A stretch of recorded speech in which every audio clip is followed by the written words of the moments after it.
मैं अंकित कुमार अनअकैडमी का top educator आपके सामने इन्फ्लेशन टारगेटिंग यानी कि मुद्रास्फीति लक्ष्यीकरण से संबंधित डिटेल वीडियो लेकर आया हूं।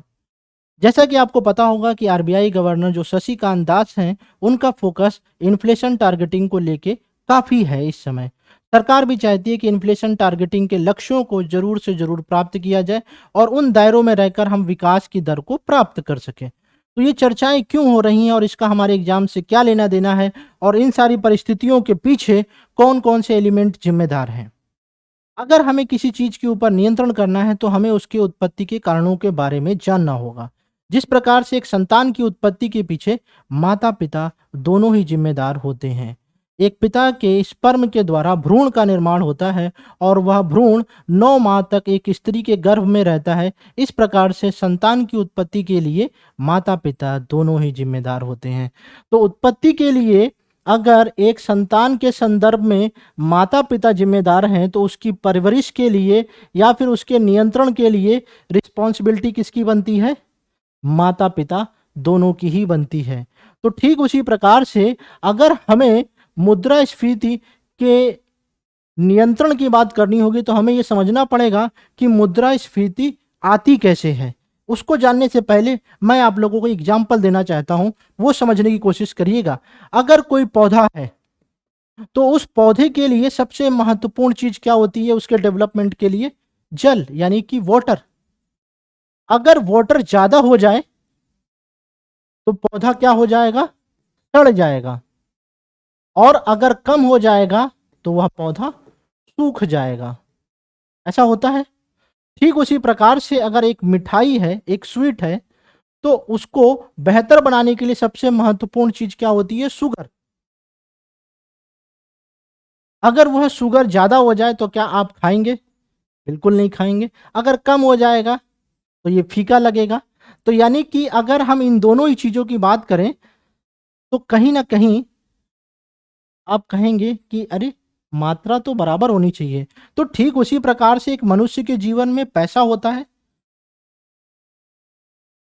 अगर पैसा ज्यादा हो जाए तो क्या हो जाएगा? मुद्रास्फीति आ जाएगी, महंगाई आ जाएगी। और अगर कम रहे तो अपस्फीति आ जाएगी। अब मुद्रास्फीति कैसे आ जाएगी? अगर किसी व्यक्ति के पास ज्यादा हो जाए।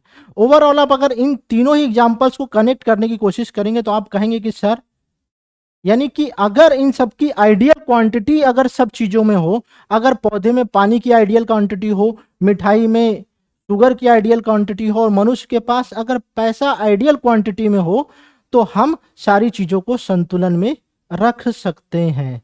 तो क्या इसी संतुलन की कोशिश सेंट्रल बैंक के द्वारा की जाती है? तो इसका आंसर है यस, हाँ, यही कोशिश की जाती है। तो यानी कि पैसे की इंपॉर्टेंस सिर्फ उतनी है जितनी एक गाड़ी में पेट्रोल की, बस उतनी इंपॉर्टेंस है। तो भैया, अगर किसी के पास पैसा ज्यादा हो जाएगा तो महंगाई कैसे आ जाती है, इसे समझने की कोशिश करते हैं और फिर हम जानेंगे कि मुद्रास्फीति आती कहां से है और आरबीआई और सरकार का मियाँ बीबी की तरह लड़ना कैसे होता है, उसे भी समझने की कोशिश करेंगे। तब आप वो संतान वाला एग्जाम्पल भी कनेक्ट कर पाएंगे और आपको ये विश्वास हो जाएगा कि अगर इकोनॉमी पढ़नी है तो अंकित कुमार से ही पढ़नी है। कैसे भाई? चलिए समझने की कोशिश करते हैं। अगर मान लेते हैं कि कोई एक्स व्यक्ति है, यानी कि एक्स जो चला गया, वही वाला एक्स जिसके बारे में आप बात कर रहे, चला गया। अब मान लेते हैं कि अगर उसके पास पैसा ज्यादा आ जाए, मान लेते हैं उसके पास 20,000 रुपए आ गया, उसकी जेब में सिर्फ 2,000 हुआ करते थे, अब उसके पास 20,000 रुपए। अब अब उसको शॉपिंग करनी है कि उसने ऑटो पकड़ा। ऑटो वालों ने बोला कि 500 रुपए लगेगा। अब ऐसी स्थिति में क्या हुआ? उसने ऑटो किया और उसके पास 2,000 का नोट था। उसने कहा 2,000 का नोट ऑटो ड्राइवर को दे दिया। ऑटो ड्राइवर ने कहा कि भैया हमको चेंज दे दो। 2,000 का चेंज कहाँ, खुला कहाँ से लाए?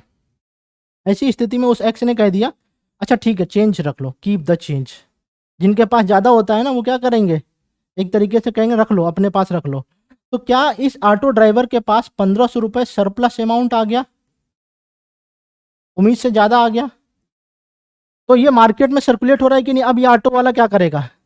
रात होगी, अद्धी की दुकान पे जाएगा और चखना लेगा और क्वार्टर लेगा। पिएगा। अब वहां पे भी चेंज नहीं होगा तो ये ऑटो ड्राइवर कहेगा रखे रहो, चेंज रखे रहो, क्योंकि इसके पास भी ज्यादा आ गया, इस वजह से कहेगा कीप द चेंज। इस तरीके से पूरी इकोनॉमी में क्या हो जाएगा, सरप्लस हो जाएगा, लोग जरूरत से ज्यादा खरीदारी करने लगेंगे, तो डिमांड बढ़ जाएगी। कुछ समय के लिए डिमांड का बढ़ना अच्छी बात होती है क्योंकि प्रोडक्शन बढ़ने लगता है, लेकिन ये अगर ज्यादा समय तक हो जाए तो यही फिर खतरे की निशानी हो जाती है, क्योंकि किसी के पास एक लिमिटेड इनकम ही तो है ना। तो ये बात समझ के रखिए कि जो पेशेवर लोग हैं उनकी एक लिमिटेड आय होती है और उसकी वजह से ये महंगाई बहुत बड़ी समस्या हो जाएगी, क्योंकि ये लोग क्या कर रहे हैं, ज्यादा पैसा उड़ा रहे हैं, तो पैसा अधिक होना महंगाई को उत्पन्न करेगा। तो ये महंगाई आती कहाँ से, ये बात समझ में आ गई कि अगर पैसा ज्यादा है तो लोग ज्यादा खर्च करेंगे और उसकी वजह से एक तरीके से महंगाई बढ़ना, वस्तुओं की कीमतें बढ़ना शुरू हो जाएंगी। और ये लॉन्ग टर्म के लिए बहुत खतरनाक है, शॉर्ट टर्म के लिए महंगाई जो प्रोडक्शन है उसको बढ़ावा देने में हेल्प करती है। महंगाई 4 कारणों की वजह से आती है, समझने की कोशिश करेंगे और यहीं से सब कुछ आपको समझ में आएगा किस तरीके से आरबीआई और सरकार का लेना देना है। पहला, मांग में वृद्धि।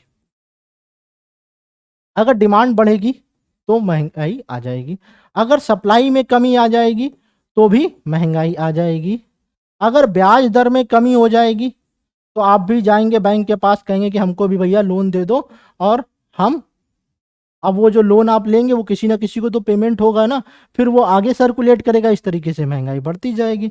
मुद्रा आपूर्ति में वृद्धि हो जाए, यानी कि मार्केट में मनी सप्लाई बढ़ जाए। इन 4 कारणों की वजह से महंगाई आती है। अब समझने की कोशिश करते हैं। इन 2 कारणों के लिए अगर इन दोनों के ऊपर अगर पॉलिसी बनाई जाती है तो उसे बोलते हैं राजकोषीय नीति। ठीक है, आपने देखा होगा कि अगर चीनी की डिमांड, या मान लेते हैं कि प्याज काफी चर्चा में रहता है, प्याज नासिक में कम हो गया तो पूरे इंडिया में मालूम चलेगा उसकी सप्लाई कम हो गई। तो प्याज की अगर सप्लाई कम हो जाएगी तो सरकार क्या करेगी, इसको आयात करेगी, सप्लाई को बढ़ाने की कोशिश करी, सप्लाई में कमी हो गई है तो सरकार क्या करेगी, अपने राजकोष के खजाने को उड़ाएगी, खर्च करेगी, ताकि ये प्याज लोगों के बीच में आ जाए, ताकि वो संतुलन बन पाए। तो अब ऐसी स्थिति में क्या होगा, इनके खर्च बढ़ जाएंगे। तो इसको ही बोलते हैं राजकोषीय नीति, यानी कि डिमांड और सप्लाई को सर्कुलेट करने का, यानी कि संतुलन में रखने के लिए जो पॉलिसी बनाई जाती है वो राजकोषीय नीति बनाई जाती है, वो सरकार के द्वारा बनाई जाती है। ठीक, अब ये ब्याज दर में कमी और मनी सप्लाई, इसका संबंध किससे है, मुद्रा से। तो मुद्रा जारी कौन करता है, अभी हमने उत्पत्ति की बात की थी, उत्पत्ति किसके द्वारा होती है, आरबीआई के द्वारा, मनी की। तो इसका नियंत्रण करने का काम भी किसका होगा, आरबीआई का। अब इस नीति को क्या बोलते हैं, मौद्रिक नीति बोलते हैं, जो नियंत्रण कौन करता है, आरबीआई के द्वारा। अब मुद्रा स्फीति की उत्पत्ति किन कारणों की वजह से हो रही है, आरबीआई और सरकार दोनों की लापरवाही से हो रही है कि नहीं हो रही है, ये मुझे बताइए। तो आरबीआई को सरकार को मान लीजिए, क्या मान लें, हस्बैंड मान लेते हैं, हस्बैंड मान लेते हैं, इनको वाइफ मान लेते हैं, बीवी। इसलिए मानना है क्योंकि भैया सरकार के आगे चलती कहाँ है इनकी। अभी बुला लिए जाएंगे, सरकार बोलेगी आओ हमसे मिलो, आरबीआई गवर्नर आएंगे, बात करेंगे और सुननी पड़ेगी, इनकी डांट फटकार सब सुननी पड़ेगी। सरकार बोलेगी हमको पैसा दो, नहीं दोगे तो फिर मुंह बन जाएगा, मुंह फुलाए, छोटी छोटी बातों पे मुंह ना फुलाया कर। तो ये बात जो है ना, ये सरकार जो है समझाती है आरबीआई को, ऐसी बातें नहीं, ये तो चलता ही रहेगा, जीवन भर है हम दोनों का। तो ये बात आपको समझ में आ रही कि ये जो नियंत्रण है मुद्रास्फीति के ऊपर, ये किसका काम है, सरकार और इनका। लेकिन जब मनी सप्लाई की वजह से मुद्रास्फीति बढ़ेगी तो ये काम किसका हो जाएगा, आरबीआई का। और अगर प्याज, नून, तेल, गेहूं की बात होगी तो सरकार के लिए आरोप प्रत्यारोप लगता है, यानी कि जो जनता है दाल, प्याज, तेल वेल के लिए अगर प्राइस बढ़ते हैं और दिक्कतें आती हैं तो सरकार को आप बोल सकते हैं, क्योंकि आपने अभी अभी पढ़ा है, ये जिम्मेदारी किसकी है, सरकार की है। तो राजकोषीय नीति जिम्मेदारी ये है, मौद्रिक नीति के लिए जिम्मेदार कौन, आरबीआई। अब आप सोच रहे हो कि मौद्रिक नीति की बात क्यों हो रही है, क्योंकि इसी का संबंध अपने इन्फ्लेशन टारगेटिंग से है। तो अभी सुनते हैं कहानी। भैया इन्फ्लेशन टारगेटिंग आया कब, सर्वप्रथम जो इंट्रोड्यूस किया था वो न्यूजीलैंड, कनाडा और यूनाइटेड किंगडम यानी कि यूके ने जो है ना, इन 3 राष्ट्रों ने इंट्रोड्यूस किया था इन्फ्लेशन टारगेटिंग को। लेकिन जो इसके मेन एलिमेंट थे उसको जर्मनी ने फॉलो किया था, लेकिन वो पहला राष्ट्र नहीं है जिसने इन्फ्लेशन टारगेटिंग को अप्लाई किया था, बस उसने उसके मेजर एलिमेंट को फॉलो किया था। अब भारत ने कब अप्लाई किया? भारत ने 2015 में इन्फ्लेशन टारगेटिंग को अप्लाई किया। अभी समझा रहा हूं कि क्या होता है। अप्लाई कब किया? 2015 में। तो ऐसा कुछ हुआ होगा ना जिसकी वजह से हमने 2015 में अप्लाई किया। आपको पता है कि 2008 में रिसेशन का टाइम पीरियड था, तो 2008 से लेकर 2012 तक हमारे देश में जो महंगाई थी वह G20 देशों में सबसे हाईएस्ट पे थी। अब उस समय जो महंगाई जो थी वो कंसीडर की जाती थी WPI के आधार पर, और उस समय इन 4 सालों का जो एवरेज WPI था वो 7.5% था, जो कि हाईएस्ट था G20 देशों में। अभी मैं सब समझाऊंगा, समझते चलिए, बस स्टेप बाय स्टेप पूरा वीडियो देखिएगा, सब कुछ समझ में आएगा। तो इस बात को लेके परेशान होकर आरबीआई गवर्नर 2013 में कौन थे? रघुराम राजन। ठीक है, तो रघुराम राजन ने कहा कि चलो एक्सपर्ट का पैनल बनाते हैं। उन्होंने पैनल बना दिया, किसकी अध्यक्षता में? उर्जित पटेल की अध्यक्षता में, जो कुछ समय पहले क्या थे? आरबीआई गवर्नर रह चुके हैं। नोटबंदी उन्हीं के समय हुई थी, याद कर लीजिएगा। तो इन्होंने, इनकी अध्यक्षता में इनको बना दिया। 2014 में इन्होंने रिपोर्ट प्रस्तुत कर दी। रिपोर्ट करने के बाद इन्होंने कहा कि अब जो है ना, हमें जो है इन्फ्लेशन टारगेटिंग को अप्लाई करना होगा। इन्फ्लेशन टारगेटिंग, उन्होंने कहा कि हम WPI के आधार पर महंगाई को कंसीडर नहीं करेंगे, होलसेल प्राइस इंडेक्स उसके आधार पे नहीं करेंगे, हम लोग CPI के आधार पे करेंगे, कंज्यूमर प्राइस इंडेक्स कंबाइंड। सी का मतलब कंबाइंड, ग्रामीण और शहरी इन दोनों के आधार पर कैलकुलेट करेंगे। समझ में आ रहा है यहाँ पर? अब इन्होंने कहा कि ये जो महंगाई की दर है ये कितनी होनी चाहिए? इन्होंने कहा 4 ± 2। 4 में से 2 घटाएंगे तो कितना हो जाएगा? 2, और 4 में 2 ऐड करेंगे तो 6। यानी कि ये जो रेंज है, महंगाई की रेंज, वो 2 से 6% के बीच में होनी चाहिए, और इसी को बोलते हैं इन्फ्लेशन टारगेटिंग। बात समझ में आ गई? अब आपको पता होगा कि महंगाई 2 तरीके की होती है। एक रेट वाइज होता है, यानी कि दर वार मुद्रास्फीति, और एक होता है कारणवार मुद्रास्फीति। तो हम लोग, ये किसकी बात हो रही है? दर वार हो रही है। तो इसमें जो पहला प्रकार होता है वो होता है रेंगती हुई मुद्रास्फीति, यानी कि क्रीपिंग इन्फ्लेशन, और एक दूसरा होता है ये क्रीपिंग हो गया, दूसरा हो गया वॉकिंग, चलती मुद्रास्फीति। तो जो रेंगती हुई मुद्रास्फीति का जो टारगेट होता है वो 2 से 4% के बीच में होता है, और चलती वाले का 4 से 6% के 4 से 10% के बीच में। तो हम लोग का टारगेट क्या है? 2 से 6%। तो यानी कि हम रेंगती और चलती इन दोनों के मिक्सचर को अपने टारगेटिंग इन्फ्लेशन में रखे हुए हैं। बात समझ में आ रही है आप लोगों को? अब ये टारगेटिंग इन्फ्लेशन भी 2 तरीके का है, एक है फ्लेक्सिबल और एक है हार्ड। तो ये जो हार्ड वाला है, इसमें क्या होता है कि आपको 2 से 6% के बीच में एनी हाउ आपको इन्फ्लेशन रखना है, इन्फ्लेशन रेट रखना है। लेकिन जो फ्लेक्सिबल है इसको हमने अप्लाई किया है, फ्लेक्सिबल वाले को, यानी कि लचीली मुद्रास्फीति लक्ष्यीकरण को हम लोगों ने अप्लाई किया हुआ है। इसका मतलब यह है कि आपको 2 से 6% के बीच में रखना है, लेकिन जो अर्थव्यवस्था के विभिन्न पैरामीटर हैं उन पर भी ध्यान देना है, जैसे विकास दर, रोजगार, विनिमय दर, इंफ्रास्ट्रक्चर, इन सारी चीजों पर भी ध्यान देना है कि ये भी चीजें संतुलन में रहें। अगर आपको पता होना चाहिए कि अगर मुद्रास्फीति नियंत्रण में रहेगी तो विकास दर भी नियंत्रण में रहेगी। कैसे विकास दर भी अच्छा प्राप्त होगा? अगर हमारे देश में डिमांड बनी हुई है, किसी भी चीज को लेके डिमांड अगर बनी हुई है, तो उस डिमांड की वजह से क्या होगा? प्रोडक्शन होगा। और ये एक सतत रूप से कंसिस्टेंसी के साथ बना हुआ है, सस्टेनेबल बना हुआ है, तो प्रोडक्शन क्या होगा, ये भी हाई होगा। और इस प्रोडक्शन की वजह से जो रोजगार है, अगर हमें प्रोडक्शन करना है तो हमें श्रमिकों की आवश्यकता होगी ना, तो रोजगार भी बढ़ेगा।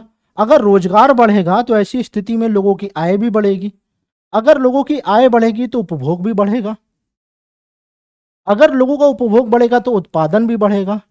और अगर उत्पादन बढ़ेगा तो फिर से जो है ना, आपको मालूम चलेगा कि नए रोजगार सृजित होंगे और इन रोजगार की वजह से आय सृजित होगी। और इस आय यानी कि एक तरीके से ये इकोनॉमिक साइकिल जो है ना, वो अर्थव्यवस्था में चलता रहेगा। यानी कि अगर महंगाई नियंत्रित है तो हम विकास दर को बेहतर कर सकते हैं। बात समझ में आ गई सब लोगों को कि किस प्रकार से हम विकास दर को बेहतर कर सकते हैं। अगर महंगाई ज़्यादा होगी तो ऐसी स्थिति में हम विकास दर को संतुलन में नहीं ला सकते, विकास दर गिर जाएगी। तो आपको ये बात सारी चीज़ें समझ में आ गई। इनसे संबंधित जो डिटेल नोट्स है वो आपको मिल जाएगा। वैसे पीडीएफ में था, लेकिन मुझे पीडीएफ में थोड़ा सा कम मज़ा आता है, इसलिए मैंने आप लोगों को लिख लिख के समझा दिया। इसका जो पीडीएफ है वो आप लोग देख लीजिएगा, पूरा डिटेल पीडीएफ जो है ना आप लोगों को मिल जाएगा। तो हम लोग जो है जो मुद्रास्फीति है वो हम लोग किस आधार पे अपनाते हैं। और इसी के बाद एक चीज बताना भूल गया था, जो मौद्रिक नीति समिति थी वो तभी इंट्रोड्यूस की गई थी। मौद्रिक नीति समिति, अभी मैं पीवाईक्यू भी बता रहा हूं। मौद्रिक नीति समिति इंट्रोड्यूस की गई थी किस लिए, इसी मौद्रिक यानी कि जो इन्फ्लेशन टारगेटिंग है इसी को ध्यान में रखते हुए। इस समिति में 6 सदस्य थे। 3 सदस्य जो थे वो आरबीआई की तरफ से, और 3 सदस्य जो थे वो सरकार की तरफ से होंगे। और इसका अध्यक्ष कौन होगा, आरबीआई गवर्नर होगा। ठीक है। और ये क्या काम करेंगे, मुद्रास्फीति लक्ष्यीकरण का काम करेंगे, ताकि जो महंगाई की दर है एक सीमित रेंज के अंतर्गत रह सके। तो चलिए, हम लोगों ने अब ये समझ लिया कि हम लोगों ने जो फ्लेक्सिबल इन्फ्लेशन टारगेटिंग है इसको हमने लक्ष्य बनाया हुआ है, ना कि जो हार्ड वाली है उसको अपनाया हुआ है। ठीक है, बात समझ में आ गई। चलिए समझने की कोशिश करते हैं पीवाईक्यू के माध्यम से। ये जो पीवाईक्यू है हम लोग समझने की कोशिश करेंगे 2017 में इससे रिलेटेड क्या था, अभी आप लोगों को आइडिया लग जाएगा। चलिए शुरू करते हैं, कहाँ गया। यदि आरबीआई प्रसारवादी मौद्रिक नीति का अनुसरण करने का निर्णय लेता है तो वह निम्नलिखित में से क्या नहीं करेगा। पूछ रहा है क्या नहीं करेगा।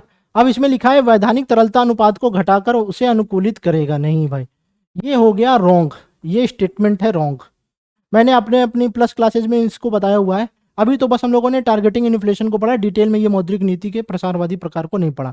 तो ये पहला स्टेटमेंट गलत है। अगर पहला स्टेटमेंट गलत है, जहां जहां पहला है उसको हम क्या कर देंगे, एलिमिनेट कर देंगे। साथ ही साथ जो स्टूडेंट अनअकैडमी प्लस के अलावा मुझसे पढ़ना चाहते हैं या फ्री स्टडी मटेरियल डाउनलोड करना चाहते हैं तो ओनली स्टडी ऐप को डाउनलोड कर सकते हैं। डिस्क्रिप्शन में लिंक दिया हुआ है, वो मेरा पर्सनल एप्लीकेशन है। तो इस प्रकार से हमारा करेक्ट आंसर मिल गया, केवल 2। ये हमको कैसे पता चला, ये सिर्फ एक स्टेटमेंट को पढ़ने के माध्यम से। इसी प्रकार अपना टाइम बचा सकते हैं। चलिए अगला क्वेश्चन, मौद्रिक नीति समिति के संदर्भ में कौन सा कथन सही है। यह आरबीआई की मानक ब्याज दरों का निर्धारण करती है। यस, करती है। यहाँ पे पहला स्टेटमेंट कहाँ कहाँ है, ये और बस ये, तो यानी कि ये तो हमारे ऑप्शंस होंगे ही नहीं। ठीक है, अब सेकंड चेक करना है बस। अगर हमें सेकंड चेक कर लिया तो इसका मतलब ये होगा कि हमारा या तो बी होगा या तो ए होगा। बी होगा। चलिए देखते हैं। यह 12 सदस्यीय निकाय है, गलत है भाई, ये तो 6 मेंबर कमेटी है। तो इस वजह से सेकंड एलिमिनेट हो जाएगा। सेकंड को हमने एलिमिनेट कर दिया। अब हमारा करेक्ट आंसर मिल गया, क्योंकि ये दो तो पहले ही एलिमिनेट हो चुके थे। यहाँ केंद्रीय वित्त मंत्री की जगह क्या होना चाहिए था, आरबीआई गवर्नर होना चाहिए था। Correct answer A. इस प्रकार आप देख सकते हैं कि एक ही लेक्चर के माध्यम से आपने दो पीवाईक्यू सॉल्व किए यूपीएससी के। आप इस वीडियो लेक्चर को रेटिंग कर सकते हैं कि 5 में से आप कितनी रेटिंग देना चाहेंगे, और आने वाले लेक्चर्स आप किन टॉपिक्स पे चाहते हैं। सोशल मीडिया प्लेटफॉर्म पर आप मुझे फॉलो कर सकते हैं, चाहे वो टेलीग्राम हो, ट्विटर हो, फेसबुक हो, या फिर टेलीग्राम हो। टेलीग्राम पर भी आप मेरे जो लेक्चर्स के पीडीएफ है, उनको डाउनलोड कर सकते हैं। अगर कोई डाउट या क्वेरी हो तो आप कमेंट सेक्शन में मुझसे पूछ सकते हैं।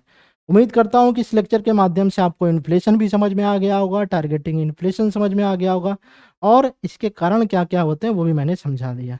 एग्जाम्पल जरूर नोट कर लीजिएगा ताकि आप किसी और को भी समझा सकें और अपनी तैयारी को भी बेहतर कर सकें। तो मिलते हैं अगले वीडियो में। Thank you so much. जय हिंद।